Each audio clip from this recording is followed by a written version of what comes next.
Em comício, antes da posse, o presidente eleito nos Estados Unidos, Donald Trump, disse que o cessar-fogo em Gaza foi resultado da vitória dele nas eleições.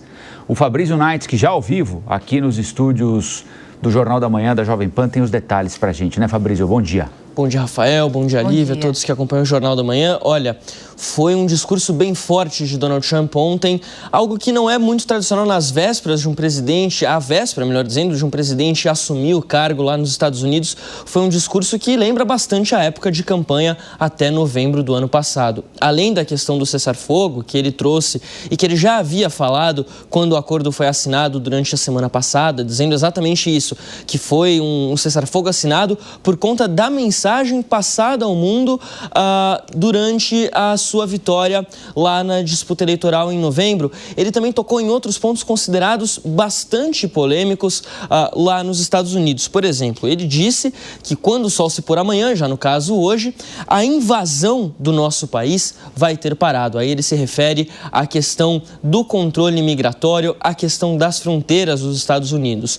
Hoje, quando Donald Trump chegar à Casa Branca, ele deve assinar pelo menos 100 ordens executivas, entre elas algumas medidas imediatas para o controle de fronteiras lá nos Estados Unidos. Medidas que foram decididas em conjunto com as novas lideranças do controle migratório do país, do ICE, do seu novo czar das fronteiras, ou seja, toda a sua equipe de governo já se reuniu, já deliberou certas políticas novas para serem adotadas na questão das fronteiras e que devem ser implementadas já a partir dessa segunda-feira. Ele também voltou a falar, que vai promover o maior programa de deportação do país. A gente lembra que, segundo as estimativas do próprio governo americano, hoje você tem entre 14 a 15 milhões de imigrantes ilegais no país. Retirar toda essa população é um trabalho muito complicado, mas Trump prometeu que vai tirar todos os imigrantes ilegais do país.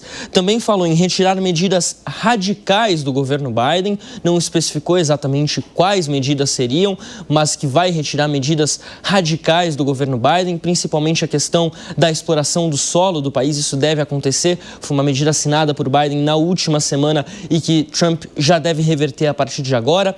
Teve promessa envolvendo o TikTok, importante a gente lembrar que o CEO do TikTok estava na plateia desse comício lá no centro de Washington, e ele também falou em tirar a chamada agenda woke do exército americano.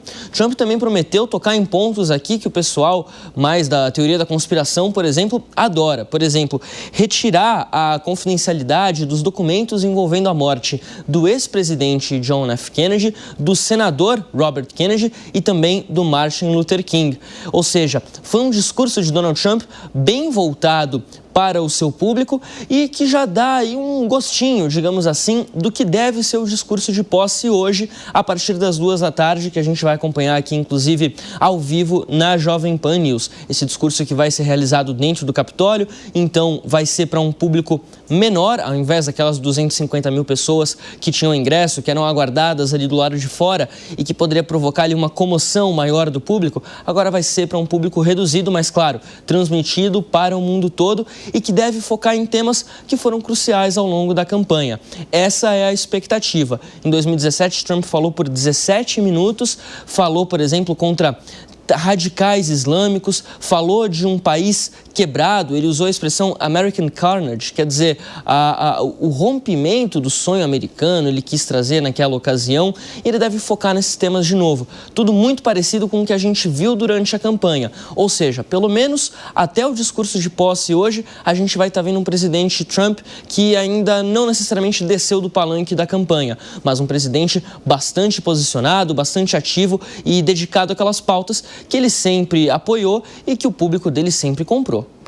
E sem muitas expectativas de surpresas, possivelmente, porque todos os pontos mais delicados, promessas feitas durante a campanha, ele trouxe ontem, né? Exato. Então, hoje, eu não consigo visualizar algo muito diferente do que foi falado ontem e durante a campanha também. Vocês têm alguma expectativa em relação a isso, Fabrício? Eu acho que a gente está diante aqui de um repeteco. Mais ou menos, assim, o discurso ali deve ser bem parecido. Pelo menos os moldes do discurso, eles devem ser bem parecidos, sim. O Trump tem essa característica de se comunicar para o seu próprio público muito bem, o seu eleitorado muito bem.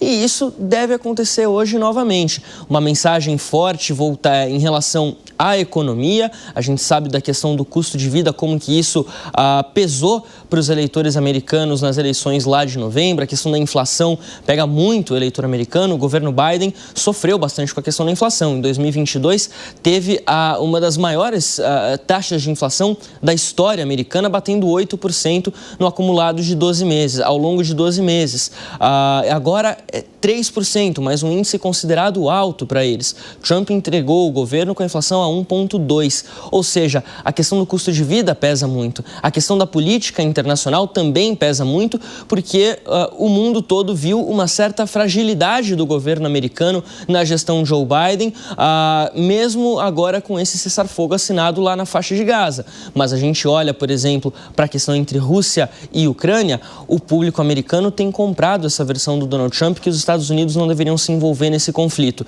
E o Trump tem essa fala muito forte de que, bom, a partir do momento que eu assumi o cargo, isso tudo acaba. A gente vai resolver a guerra rapidamente. Se não houvesse o acordo de cessar-fogo e os reféns lá na faixa de Gaza fossem libertados, ele havia prometido que o inferno ia acontecer lá no Oriente Médio. Ou seja, são sempre frases muito fortes sobre temas muito polêmicos e deve ser repetido isso tudo hoje. Até daqui a pouquinho, então, Fabrício Naitz, que vai nos acompanhar ao longo desta edição do Jornal da Manhã. E ao longo do dia todo teremos uma cobertura especial da posse de Donald Trump. Até daqui a pouquinho, Naitz. Até mais.